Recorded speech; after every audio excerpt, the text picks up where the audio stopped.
salah satu hal yang menjadikan kita nanti 2021 ini kita termasuk orang yang beruntung atau tidak, yang harus kita tanyakan adalah sejauh mana keimanan kita.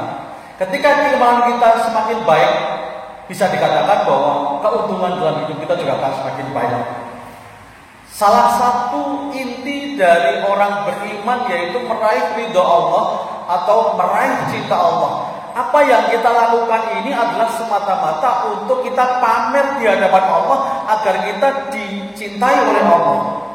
Berkaitan dengan hal tersebut, dalam sebuah hadis Abdullah ibnu Abbas meriwayatkan, rahimallahu man hafidho lisanahu wa arafa zamanahu wastaqamat tariqatuhu.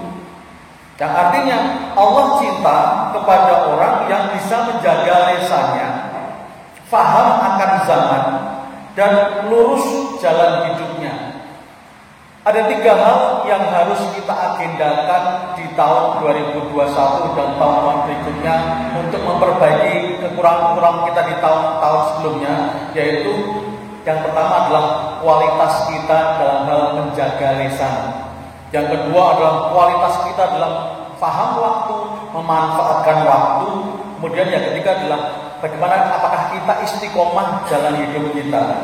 Nah, berkaitan dengan 3 hal ini mari kita bahas. Yang pertama adalah bagaimana kita bisa menjaga lisan.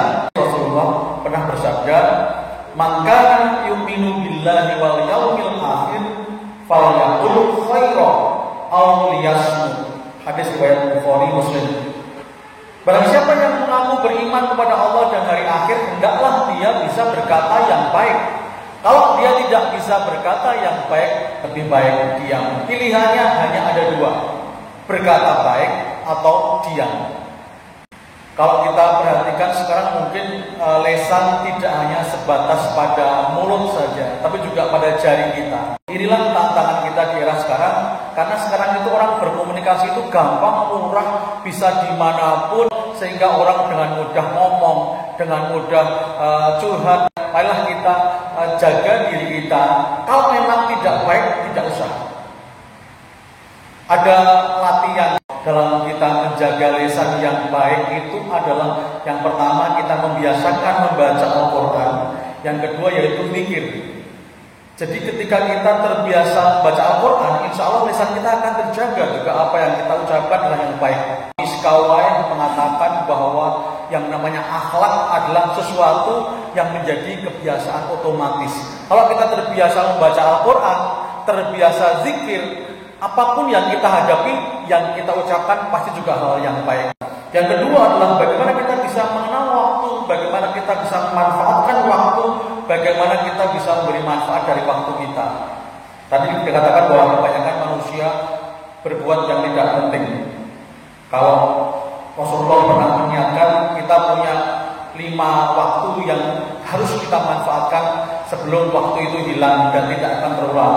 Masa mudamu sebelum masa tua, sabaraka qabla haramika. Kemudian yang kedua, wahinaka qabla fakrika. Masa kaya kita, masa lapang kita sebelum datang masa miskin. Ataupun wa faragha, dan masa lapang kita sebelum masa sempit kita, masa hidup kita sebelum datang masa mati kita. Kita sekarang masih hidup, kita nggak tahu kapan Allah memanggil. Makanya manfaatkan dengan baik. Kalau kebanyakan umat Rasulullah itu ya sekitar 60-an. Kita juga tidak tahu bahwa kadang-kadang usia kita kapan kita nggak tahu. Ada yang 30 tahun meninggal, 40 tahun meninggal, 50 tahun meninggal, 60 ini walau kita nggak tahu. Yang penting adalah ketika kita masih hidup, kita manfaatkan untuk banyak beribadah, banyak bermanfaat yang lain. Yang ketiga yaitu lurus jalan hidupnya. Lurus jalan hidup kita sebagai hamba dan lurus jalan hidup kita sebagai khalifah. Sebagai hamba tentu kita tidak boleh kita mencemari penghambaan kita kepada Allah dengan menghamba kepada yang lain.